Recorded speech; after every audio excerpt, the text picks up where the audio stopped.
Good evening. Welcome to the ninth problem solving session for the course Environmental Remediation of Contaminated Sites. So, this week was about it was continuation of the solidification and stabilization. So, there is a numerical based on the TCLP approach, and then there is a case study about remediation of the site based on this method, and then next remediation method, that is the chemical treatment, has been started.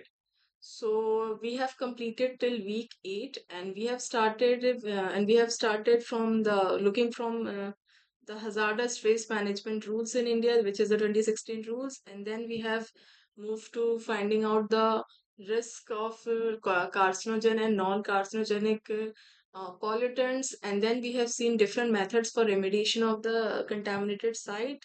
So the methods which we have covered till now is the first method was pump and treat and then we have seen the next method as the permeable reactive barrier, and followed by, I think, there was the next method which was a natural attenuation, and then uh, the fourth one is the solidification and stabilization.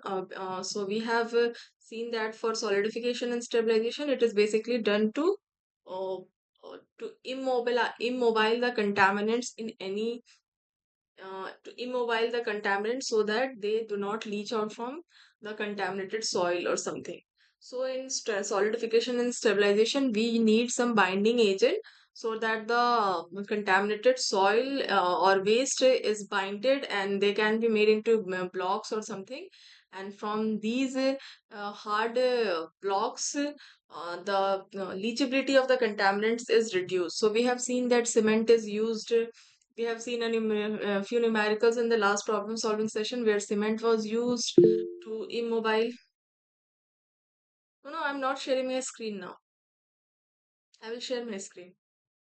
So we have seen a numerical where cement was used to reduce the leachability of the compound of the contaminants in, I think it was a sludge or some sludge waste, and then and then we have also seen the cost for the excavation required for excavation and transportation of the waste. So week 9 there are let me share my screen now.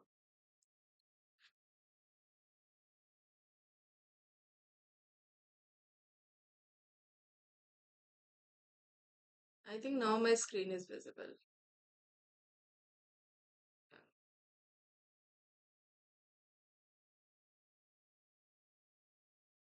So the first lecture in week 9 is about the numerical, which was started in the week 8. So we will also try to solve a numerical based on similar type of numerical where we will try to find out the fraction of different compounds required uh, to make the uh, solidified compound. And then in this lecture only, the case study about a site in America was started. So lecture 41 and 42 are based on the case study. So please go through the case study in the lecture slide. And then the next method, which is the chemical treatment, was started. So the chemical treatment is something in which some chemical is added, or we can say that the pH of the pH is altered, or some external chemicals are added in the chemical added so that the contaminants are transformed from more toxic form to less toxic form. So the chemical treatment can be of two types. Either redox reactions will be involved, or there will not be any redox reaction. So for the non-redox, we can see that there is hydrolysis of any uh, chlorinated organic compound is taken. So here we can see that redox reaction is not taking place because the oxidation state of all the metals, sorry, of all the elements involved here is same in the reactant and product side. So here we can, so acid catalysis or base catalysis, where there is reaction due to change in the uh, pH of the compound, or when some H plus or OH minus is introduced in the system, then there is some reactions which takes place. So all these reactions are the non-redox reaction. Also the substitution reaction, in which this chloride will be replaced by glycol. So this is also a non-redox reaction. So also the chemical treatment, these are not generally used alone. So they are combined with other treatment methods like chemical, like we can, like it can be combined with the natural attenuation and so on.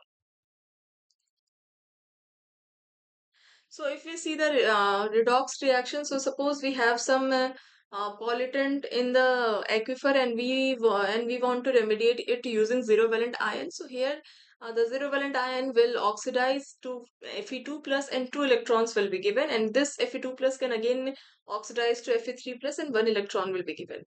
So these electrons will be accepted by some pollutant. Suppose there is a chromium 6 in the aquifer, so these will be accepted by chromium 6, and chromium 6 will be reduced to chromium 3 by taking the electrons or accepting the electrons given by Fe. So this is the overall redox reaction which can take place in an aquifer.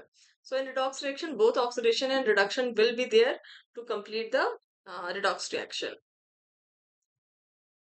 So also in redox reaction, E naught or P naught is are these are the standard values. So E naught values says about whether the compound can oxidize or reduce based on this value. So okay, let's move on.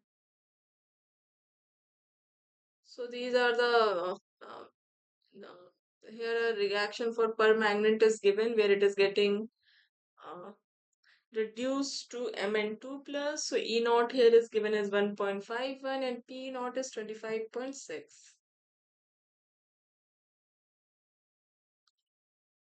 So let's move to the next lecture.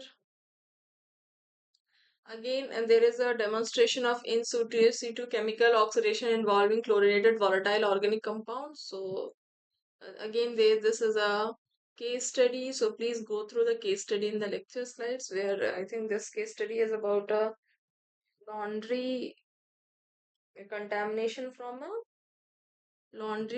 sorry, it was not from a laundry facility, it was from a sanitary sewer line.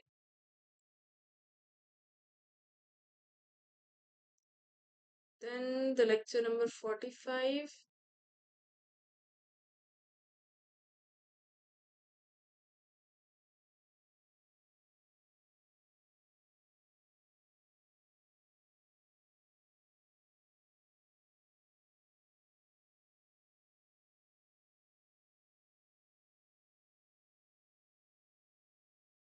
So this is about the model for the CVOC's groundwater plume and aquifer core transact location. So also go through these in the lecture slides. We will discuss about these in the questions which will be solving in the assignment.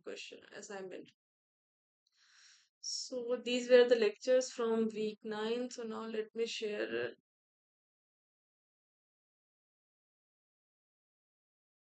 So now we will try to solve few questions based on week 9 material. So the very first question is, what is the purpose of using a cutoff wall? A, to increase the permeability of the system. B, to limit the effectiveness of the system. C, to contain contaminants and prevent their transportation. Or D, to drain out the blown water. So like previous weeks, I will give you all 3 minutes. Take your time and write the option which you think is correct in the chat box, and then we will discuss which one is the correct.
So the correct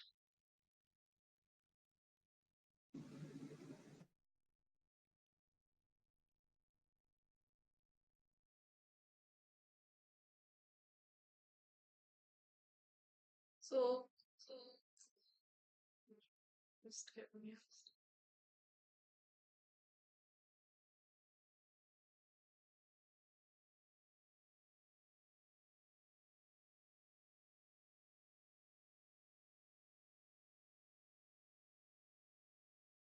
okay, so the correct answer for question one is the purpose of using a cutoff wall is to contain contaminants and prevent their transportation. So C is the correct answer.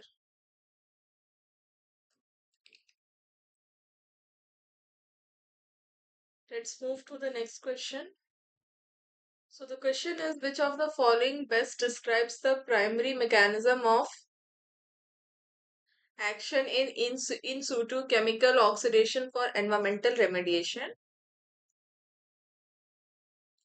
So the first option is physical removal of contaminants through vacuum extraction. Option B is biological degradation of contaminants using microorganisms. C. Chemical transformation of contaminants into non-hazardous substances. Or D. Encapsulation of contaminants to prevent further spread. So we have to select the option which best describes the ISCO for environmental remediation. So again, I'll give you 3 minutes. Just take your time and write the option in the chat box.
So C is the correct answer.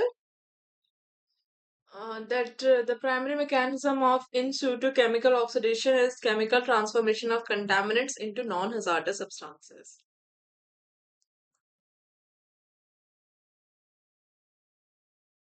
Let's move to the next question. So the question is, in the context of US Marine Corps recruit deport case study, which factor primarily influenced the selection of in situ chemical oxidation as a remediation strategy? A. The need for rapid treatment. B. The presence of dense non-aqueous phase liquids. C. The site's proximity to water bodies. Or D. The ease of implementation compared to other methods. So we have to select out of the four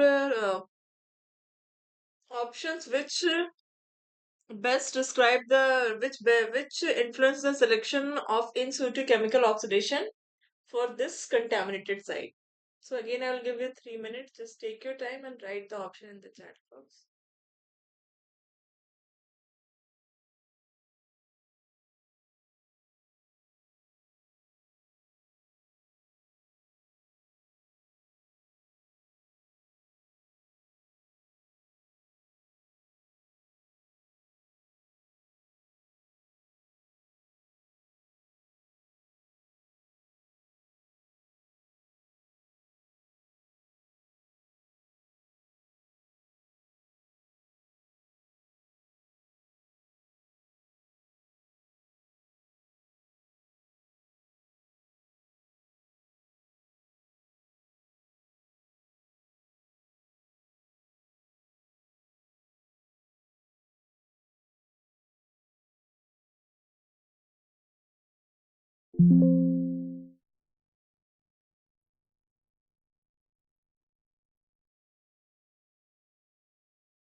So, so the correct answer is B. So in that site, DNAPLs were present.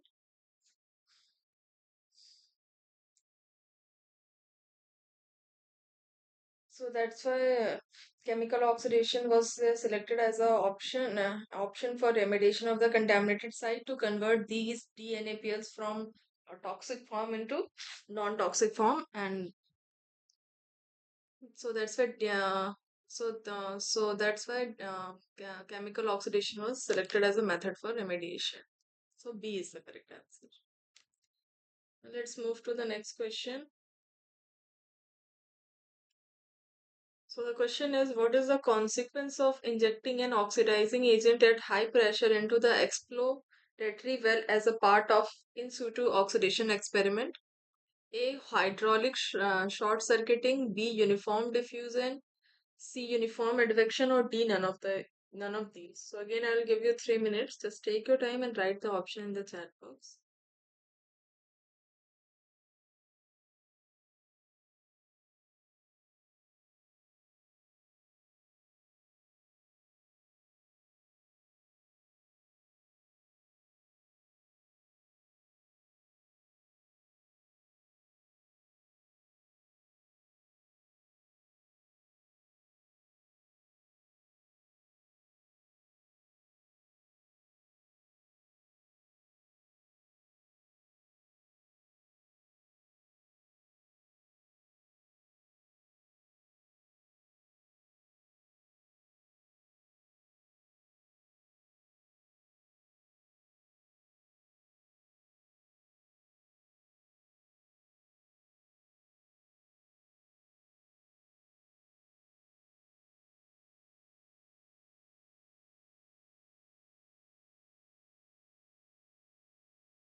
So the correct answer is A. Hydraulic short circuiting. So because of injecting an oxidizing agent or anything at a very high pressure, then it will create then water will flow through a shorter path, and also the movement will be very fast as compared to when there is no injection. So there will be hydraulic short circuiting will be created in the aquifer. So A is the correct answer. Let's move to the next.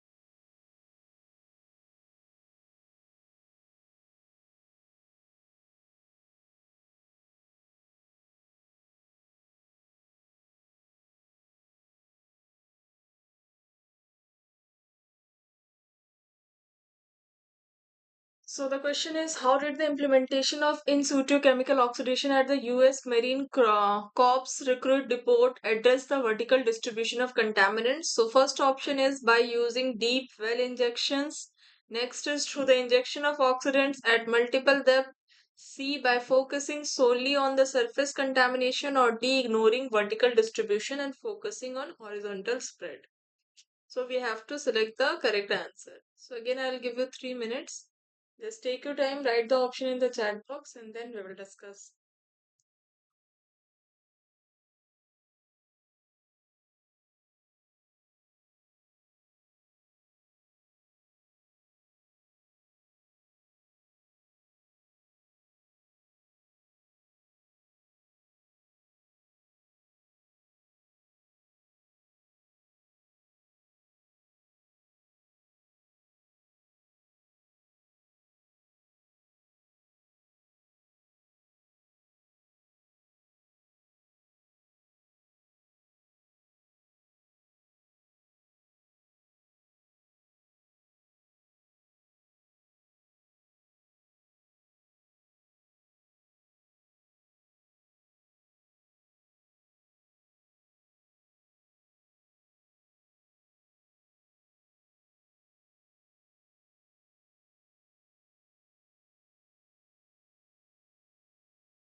So B is the correct answer, that the vertical distribution of contaminants were taken care by injecting the oxidants at multiple depth.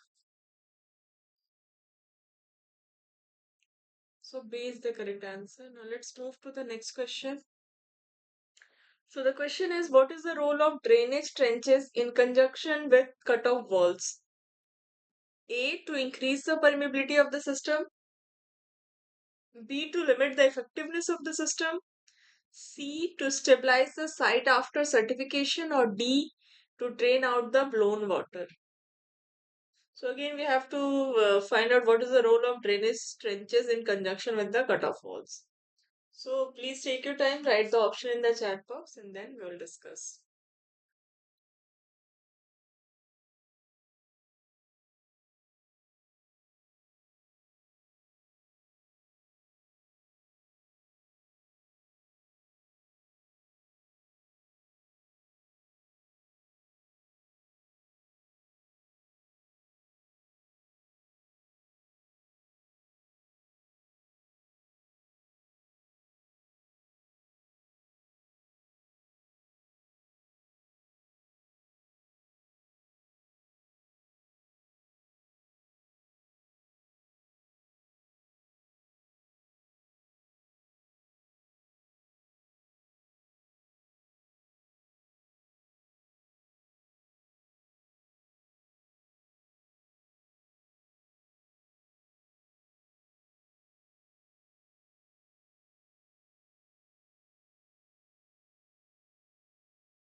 So the role of drainage trenches is to drain out the blown water.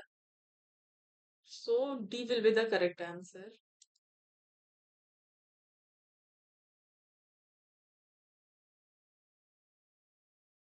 Now let's move to the next question.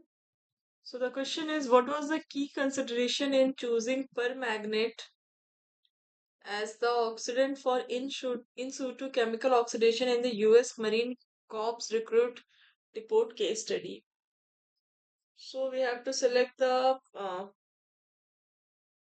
why permanganate as a was used as the oxidant for the remediation of this site. So the options are its cost effectiveness, B, its ability to rapidly degrade chlorinated solvents, C, the minimal requirement for site monitoring post application, or D, its non toxic byproducts. So please write the option in the chat box.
So the correct answer is uh, permanganate was selected as the oxidizing agent for remediating this site because it has higher ability to rapidly degrade the chlorinated solvents, and this site was contaminated with the DNAPL, which was a chlorinated compound. So that's why, because of that, uh, permanganate was taken because it has very high ability to rapidly degrade chlorinated solvents. So now let's move to the next question.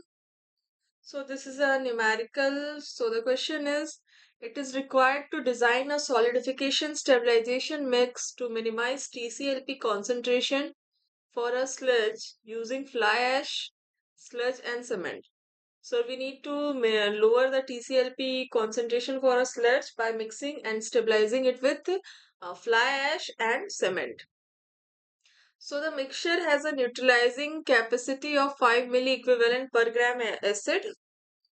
Cement to fly ash ratio is 2.5, and the results of acid neutralizing capacity test for the components are given. So this table is the acid neutralization capacity test for cement, fly ash and sludge. And assume the design pH to be 9.8.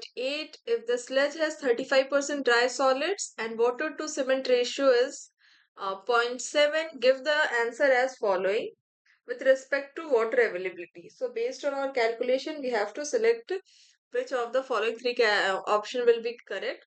So first is if water is present in abundance, B less amount of water is present, or C water isn't required. So everything is given, like we have tried to solve a similar question in week 8 also, and similar and exactly like this question was solved in the week 9 lecture materials also.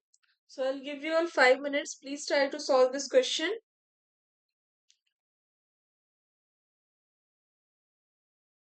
And please write the first, try to find out the acid neutralization capacity for the cement.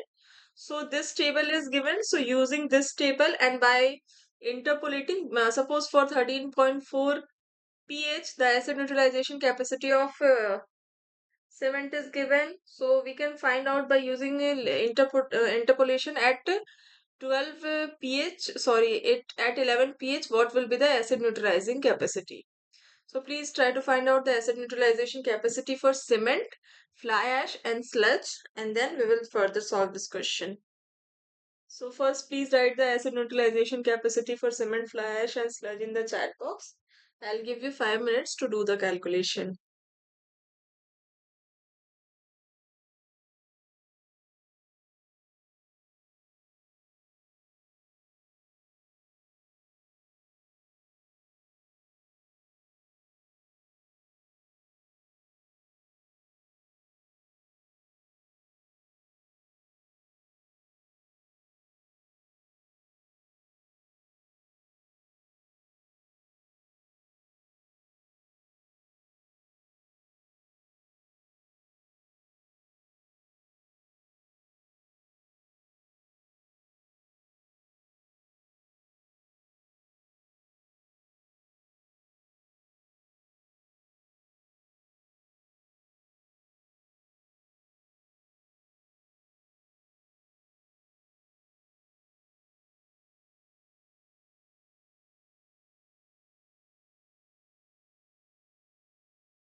Let's see how to solve this question.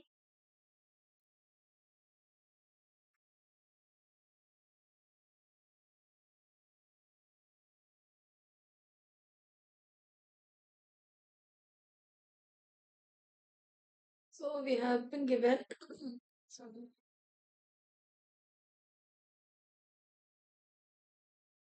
So the cement to fly ash ratio is given.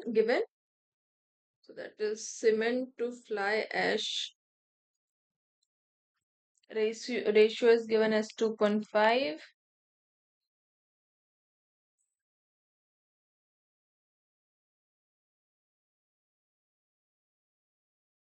So this will be our first equation. So the second equation will be the fraction of cement plus fraction of fly ash plus fraction of sludge.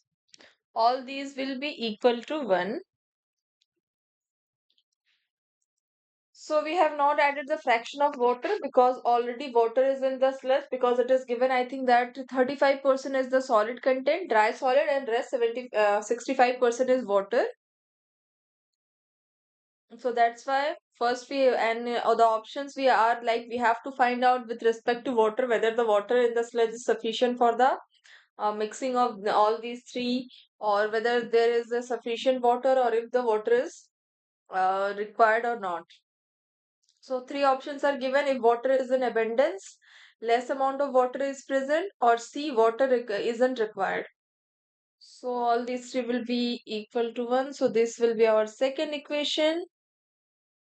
So the third equation is that we have been given the acid neutralizing capacity of the mixture. So acid neutralizing capacity will be fraction of that compound into the acid neutralization capacity of the cement plus fraction of ash into acid neutralizing capacity of ash plus fraction of sludge into acid neutralizing capacity of sludge. All these will be equal to the acid neutralizing capacity of the mixture, which is 5 milliequivalent per gram. And we can find out the acid neutralization capacity based on the table which was given. So, okay.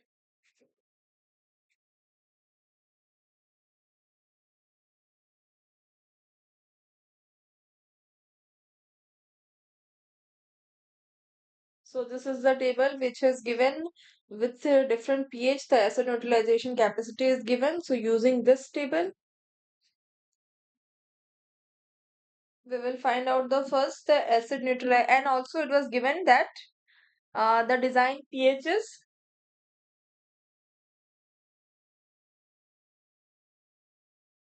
9.8. So from interpolation, we can find out the acid neutralizing capacity of the cement. So we have to find that 9.8. So we will take the interval of 10 and 9.2. So this will be 10 plus acid neutralization capacity at 19 is, sorry, at 9.2 is 19, at 10 is 10, divided by the pH difference, 9.2 minus 10, into, we have to find at 9.8 minus 10. So on solving this, we will get the acid neutralization capacity of the cement, which is coming out to be 12.25 milliequivalent per gram. So similarly, we can find out the acid neutralizing capacity of the fly ash, which I have written as A. So here 3 pH are given: 10.5, 10.1 and 9.7, and our design pH is 9.8. So we will find between 10.1 and 9.7. So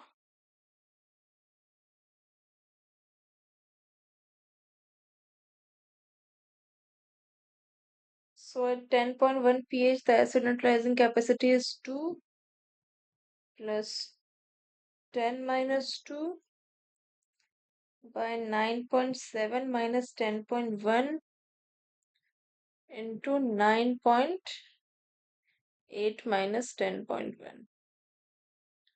So on solving this,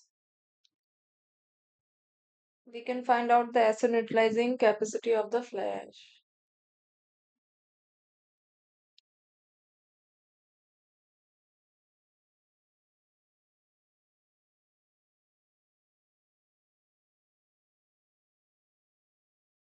So we are getting the value of 8 milliequivalent per gram. So the acid neutralizing capacity of the sludge will be, so we can find between 10.2 and 9.5. So the sludge does not have any acid neutralizing capacity, so that's why it's given in negative.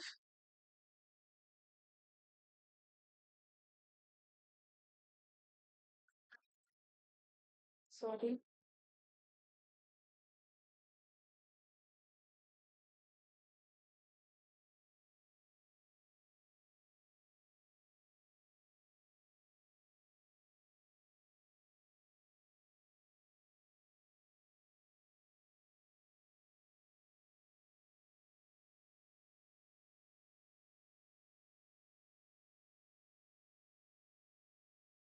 So on solving this, we are getting the value of minus 3.43 milliequivalent per gram.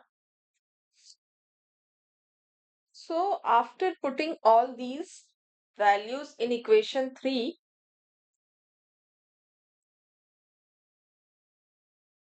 and using simultaneously solving equation 1, 2 and 3, we can find out the fraction of different components required.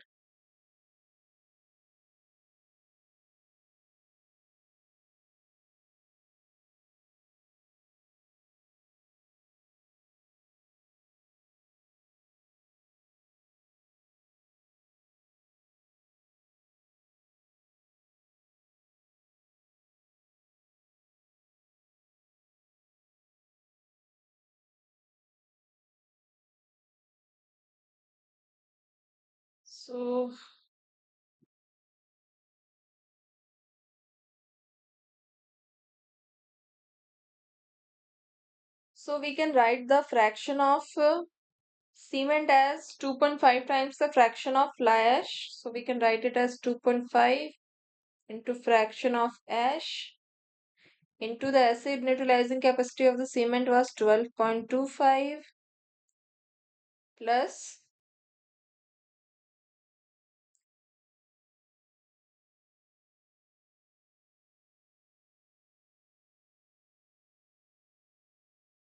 fly ash fraction will be as it is into the acid neutralizing capacity of fly ash is 8, not 9, plus. So from equation 2, we can write the sludge in terms of, so let me do this calculation here.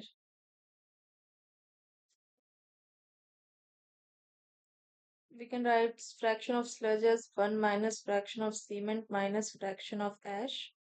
So already from equation 1, we can write fraction of cement as 2.5 times fraction of ash minus fraction of ash. So the fraction of sludge in terms of fly ash 1 minus 1 3.5 Fa. So we will write these value of for fraction of sludge. It will be 1 minus 3.5 times fraction of fly ash into the acid neutralizing capacity of the cement is minus 3.43, and all these will be equal to 5. So now we have to solve it to find out the fraction of ash. Please try to solve this equation and write the value for fly ash, fraction of fly ash which you are getting.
So 0.1665 is the correct answer. So the fraction of fly ash we are getting as 0.1665. So we can find out the fraction of sludge. So fraction of sludge is nothing. It is 1 minus 3.5 times of fly ash. So on solving this,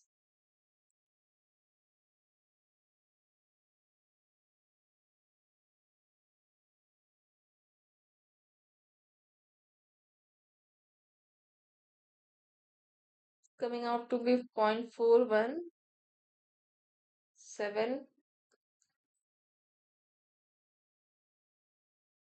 Two. Similarly, we can find out the fraction of uh, cement. So the fraction of cement is 2.5 times the fraction of fly ash.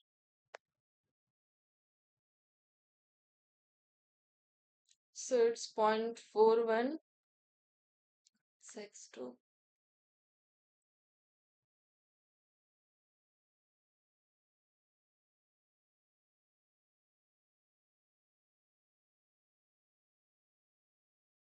So from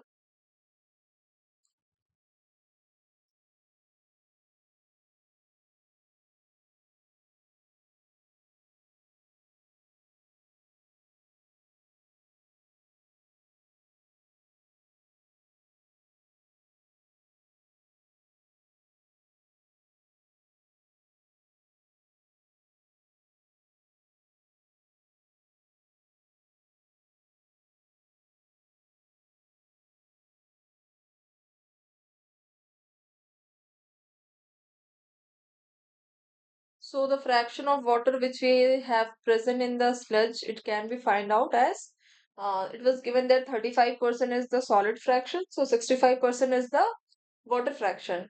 So 65% of the fraction of sludge will be the water content. So sludge fraction is 0.4172.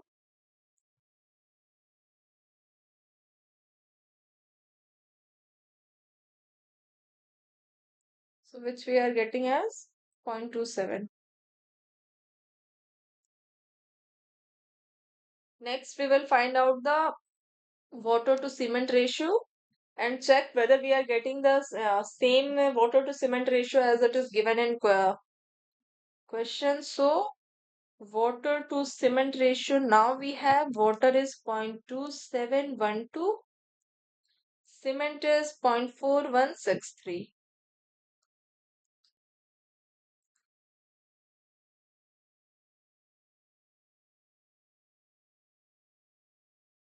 So we are getting the water to cement ratio is 0.65, and in the question the water to cement ratio required is 0.7. So we have lesser water to cement ratio, so we will need to add some water for making the slurry. So three options were given. The first option was if water is present in abundance. No, water is not present in abundance. Next is less amount of water is present. So less amount of water is present. And so B will be the correct answer.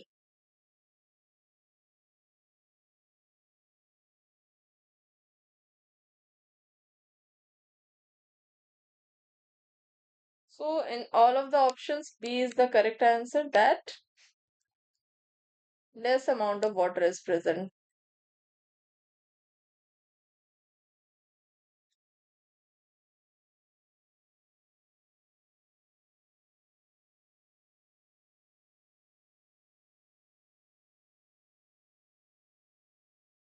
So we have to write the value round to 3 decimals. So for option B, less amount of water is present. It is represented as Fs into 1.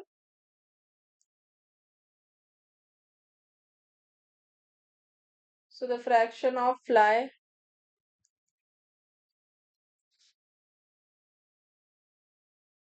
So the fraction of fly ash, I have taken fly ash.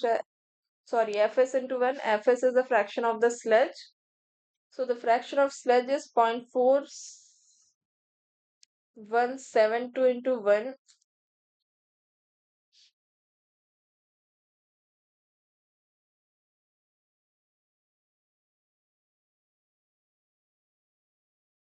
So the correct answer is 0.4172.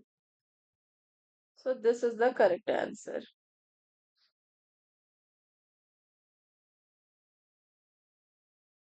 So I hope this question is clear to you all. So if you have any doubt, then you can ask, or otherwise we can move to the next question.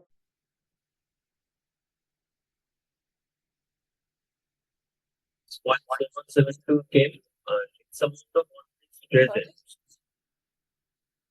Yeah. So from this FFC to 1 came. So it is given in the question also. Okay, let me open that slide.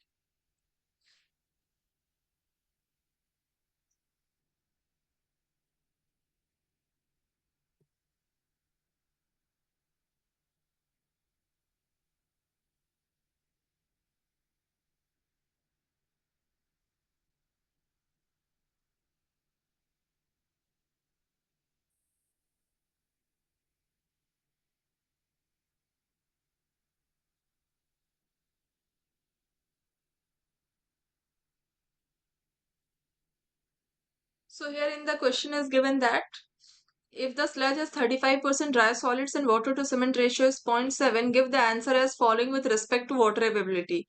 So we were given three options. So based on this, we have to give the answer. So in while solving the question, we find out that less amount of water is present. So we have a water to cement ratio was coming out to be 0.65, but we need water to cement ratio of 0.7. So we have less amount of water is present. So B. So based on this, the equation which is given is we have to write in terms of Fs into 1. So Fs is a fraction of sludge which was 0.417 into 1. So this will be the correct answer. Okay. And FFC zero. Okay. Understood.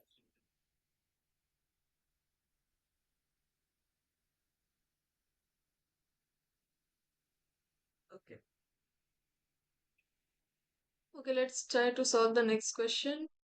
So this similar type of question we have solved in week 8. So the question is in solidification and stabilization, consider a system designed to minimize TCLP concentration. It's given that at the design pH, if acid oxidation capacity of cement is 13.2, waste is minus 2.5, and water is 0, and water to cement ratio is zero point 0.4, and the ANC of the mixture is given, and we have to assume no moisture of water for hydration is available. So we have to find out the fraction of cement. So I have added this question to give there can be two types of question from the TCLP concept. One which we have just solved now, where we use the interpolation because with respect to different pH, the NC of the different compounds was given. So at the design pH, we can find out the NC of the all components, and by solving the equations, we can find out the fraction of each compound. And here we have been given few equations. We can find out few equations from the statement, and we can simultaneously solve those equations to find out the different fractions. So, okay, first let me write the equations and then you all can solve.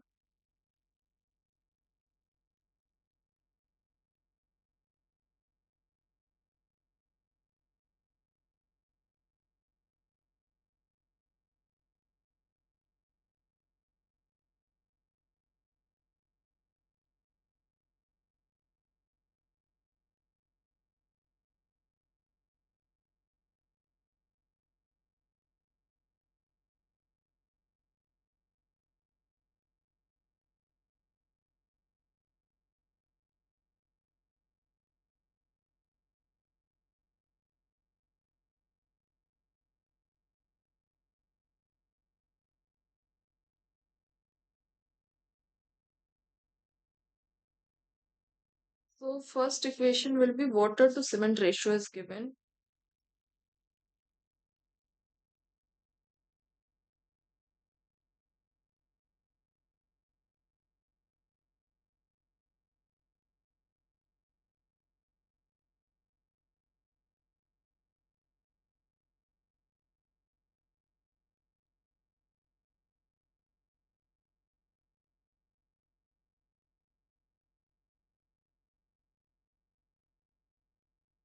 So the next equation will be the fraction of all these compound, that is fraction of cement plus fraction of water and fraction of waste. So we can write the fraction of waste as S. It will all be equal to 1. So this will be our second equation.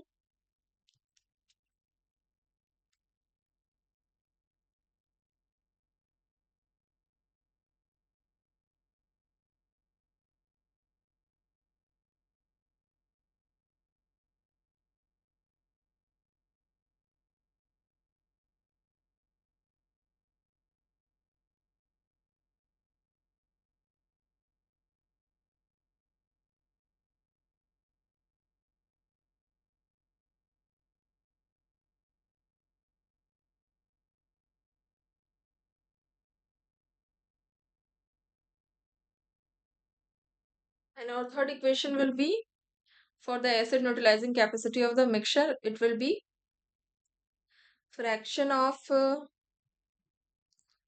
cement into acid neutralizing capacity of the cement plus fraction of water, and the acid neutralization capacity of water is already given as 0, plus fraction of waste into the acid neutralizing capacity.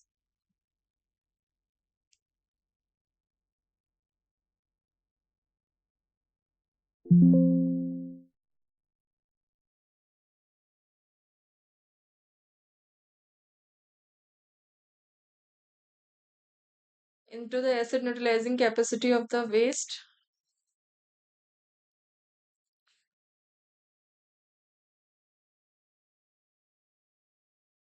All this will be equal to 2. So acid neutralizing capacity of the cement is 13.2 Fc minus 2.5 Fs will be equal to 2.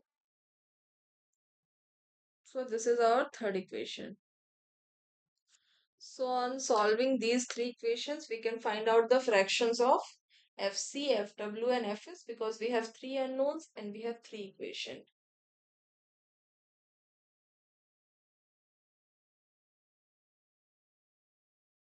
So please try to solve this question. Please try to solve the equation.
So on solving these point two, sorry.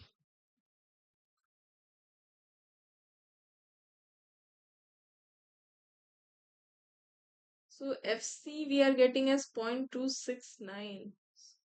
Is 0.26995. Yes. Yes, FC is 0.2695.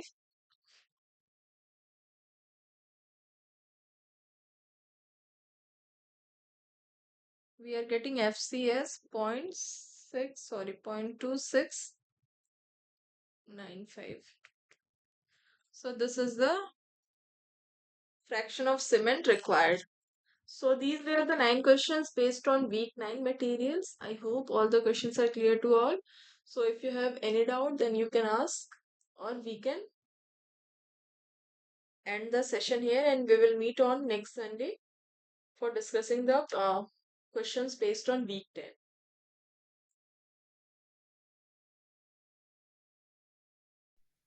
Thank you.